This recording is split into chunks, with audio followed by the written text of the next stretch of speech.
ಗೃಹಲಕ್ಷ್ಮಿ ಯೋಜನೆಯ ಮತ್ತೊಂದು ಅಪ್ಡೇಟ್ಗೆ ಎಲ್ಲರಿಗೂ ಸ್ವಾಗತ. ನಾನು ನಿಮ್ಮ ಪ್ರೀತಿಯ ಶಿವು. ಇವತ್ತಿನ ಒಂದು ವಿಡಿಯೋದಲ್ಲಿ ಗೃಹಲಕ್ಷ್ಮಿ ಯೋಜನೆಯ 29ನೇ ಕಂತಿನ ಹಣಕ್ಕೆ ಸಂಬಂಧಪಟ್ಟಂತೆ ಈಗ ಒಂದು ಮಹತ್ವದ ಮಾಹಿತಿ ಆದರೆ ಬಂದಿದೆ. ಸೊ ಬನ್ನಿ ಅದರ ಬಗ್ಗೆ ನಾವು ಈ ವಿಡಿಯೋದಲ್ಲಿ ಇನ್ಫಾರ್ಮೇಷನನ್ನು ತಿಳ್ಕೊತಾ ಹೋಗೋಣ. ಸೊ ವಿಡಿಯೋವನ್ನು ಸ್ಟಾರ್ಟ್ ಮಾಡ್ತೀನಿ. ಅದಕ್ಕಿಂತ ಮೊದಲು ನೀವಿನ್ನೂ ನಮ್ಮ ಚಾನೆಲ್ಗೆ ಸಬ್ಸ್ಕ್ರೈಬ್ ಮಾಡದೇ ಇದ್ರೆ ಈ ಕೂಡಲೇ ಚಾನೆಲ್ಗೆ ಸಬ್ಸ್ಕ್ರೈಬ್ ಮಾಡ್ಕೊಳ್ಳಿ ಮತ್ತು ಲೈಕ್ ಮಾಡಿ.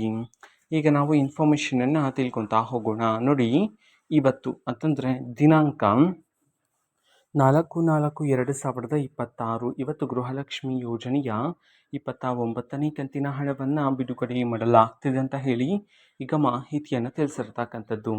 ಸೊ ಇವತ್ತು ಯಾವ ಯಾವ ಜಿಲ್ಲೆಗಳಲ್ಲಿನ ಮಹಿಳೆಯರ ಖಾತೆಗಾದರೆ ಇವತ್ತು ಗೃಹಲಕ್ಷ್ಮಿ ಯೋಜನೆಯ 29ನೇ ಕಂತಿನ ಹಣವನ್ನು ಇವತ್ತು ಬಿಡುಗಡೆ ಮಾಡಲಾಗ್ತಿದೆ.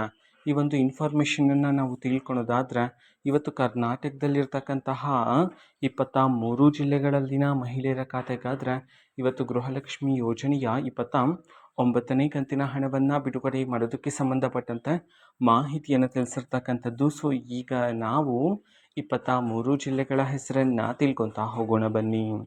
ಸೊ ಮೊದಲಿಗೆ ದಕ್ಷಿಣ ಕನ್ನಡ, ಧಾರವಾಡ, ದಾವಣಗೆರೆ, ಕಲಬುರಗಿ, ಕೊಡಗು, ಕೋಲಾರ, ಕೊಪ್ಪಳ, ಗದಗ, ಹಾಸನ, ಹಾವೇರಿ, ಮಂಡ್ಯ, ಮೈಸೂರು, ರಾಯಚೂರು, ಚಾಮರಾಜನಗರ, ಚಿಕ್ಕಬಳ್ಳಾಪುರ, ಚಿಕ್ಕಮಗಳೂರು, ಚಿತ್ರದುರ್ಗ, ಬೀದರ್, ಬೆಳಗಾವಿ, ಬಾಗಲಕೋಟೆ, ಬಳ್ಳಾರಿ, ಬೆಂಗಳೂರು ನಗರ, ಬೆಂಗಳೂರು ಗ್ರಾಮಾಂತರ ಈ 23 ಜಿಲ್ಲೆಗಳಲ್ಲಿನ ಮಹಿಳೆಯರ ಖಾತೆಗಾದರೆ ಇವತ್ತು ಗೃಹಲಕ್ಷ್ಮಿ ಯೋಜನೆಯ 29ನೇ ಕಂತಿನ ಹಣವನ್ನು ಬಿಡುಗಡೆ ಮಾಡಲಾಗ್ತಿದೆ ಅಂತ ಹೇಳಿ ಈಗ ಮಾಹಿತಿಯನ್ನು ತಿಳಿಸಿರ್ತಕ್ಕಂಥದ್ದು.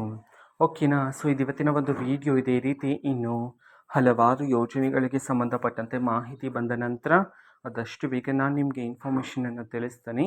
ಅದಕ್ಕೋಸ್ಕರ ಚಾನೆಲ್ಗೆ ಸಬ್ಸ್ಕ್ರೈಬ್ ಮಾಡ್ಕೊಳ್ಳಿ. ಮತ್ತೀಗ ನಾವು ಫೇಸ್ಬುಕ್ಕಲ್ಲೂ ಸಹ ಈಗ ವಿಡಿಯೋಸ್ಗಳನ್ನು ಅಪ್ಲೋಡ್ ಮಾಡ್ತಿದ್ದೀವಿ. ಫೇಸ್ಬುಕ್ ಚಾನೆಲ್ ಲಿಂಕನ್ನು ಡಿಸ್ಕ್ರಿಪ್ಷನ್ ಬಾಕ್ಸಲ್ಲಿ ಕೊಟ್ಟಿರ್ತಾನೆ, ಕ್ಲಿಕ್ ಮಾಡಿಬಿಟ್ಟು ಫಾಲೋ ಮಾಡಿ. ಓಕೆನಾ. So thank you, bye.